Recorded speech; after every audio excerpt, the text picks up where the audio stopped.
right. So Lauren, I asked you to introduce yourself earlier. I mentioned your career journey from, MTV and BuzzFeed and Paramount, all the things.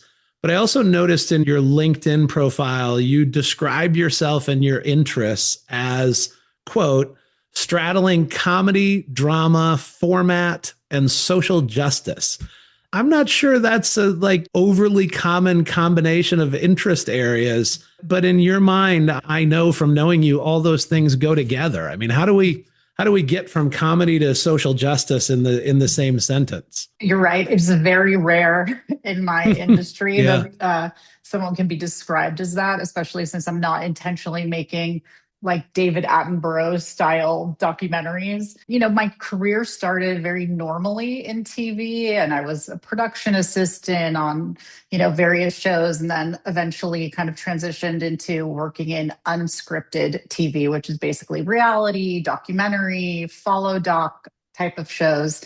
And it's true. Like I first really started focusing on, I was doing a lot of like cheesy dating shows, dance competition shows.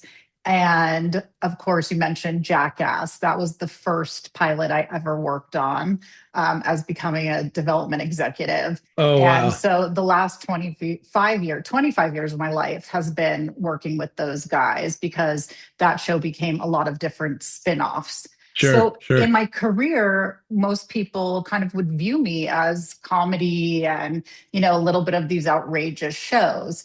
But it wasn't until 2009 when I read this article about the teen pregnancy Mm, rate in the United States that I basically came up with a show idea that sort of highlighted that arena, that space.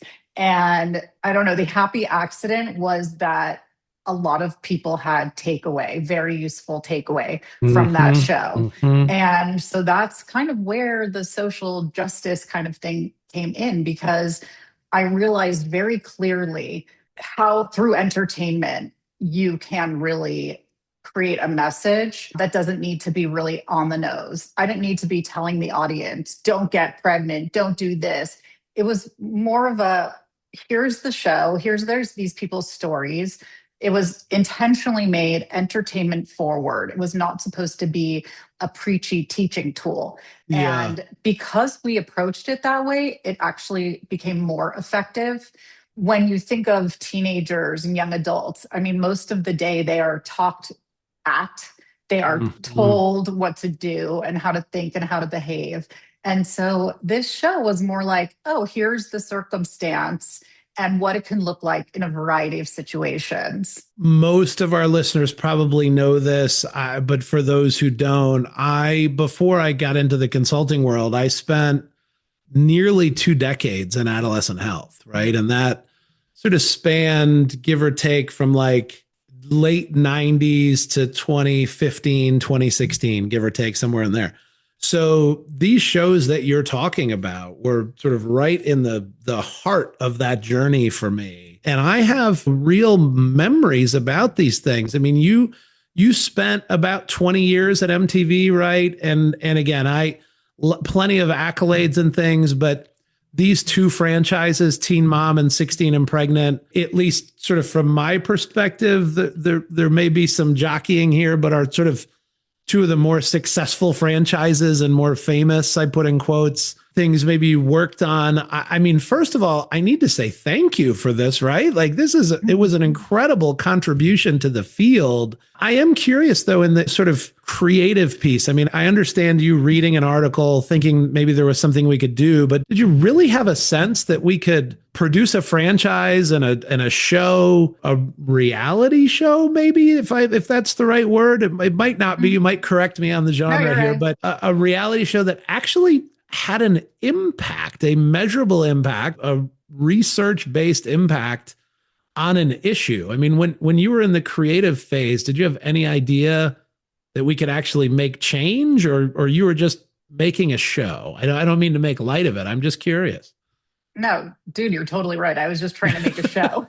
Yeah, yeah, I mean, sure. I think like ultimately, like at least for me, I'm so neurotic. I never like go into something intentionally thinking this is going to be the biggest hit. Like you never really know if something's going to connect to the audience or not. So in entertainment, as in a lot of different industries, you have to have a thick skin because basically you're idea generating constantly, pitching ideas that people are like, no, no, no. And then if someone says yes, well, the audience might say no. You know what I mean? So like Yeah. you really Yeah. just have to be able to keep kind of fighting that. But I went in again, entertainment forward. I basically Uh-huh. saw this article and I was like, this is happening to our audience. If it's not happening directly to them, someone in their school or their friends. So Yeah. let's tell this story. And so, I mean, really, I wanted it to be a good show, dramatic, entertaining, and to capture the audience. I don't think any of us realized that there would be this real, true byproduct that was an effective teaching tool. And you're Yeah. right, there was a study done, I think around 2014. We had nothing to do with the study that basically directly connected viewership of our shows to the drop in the teen pregnancy birth rate. So it dropped 5.7%, according to the Yeah. study.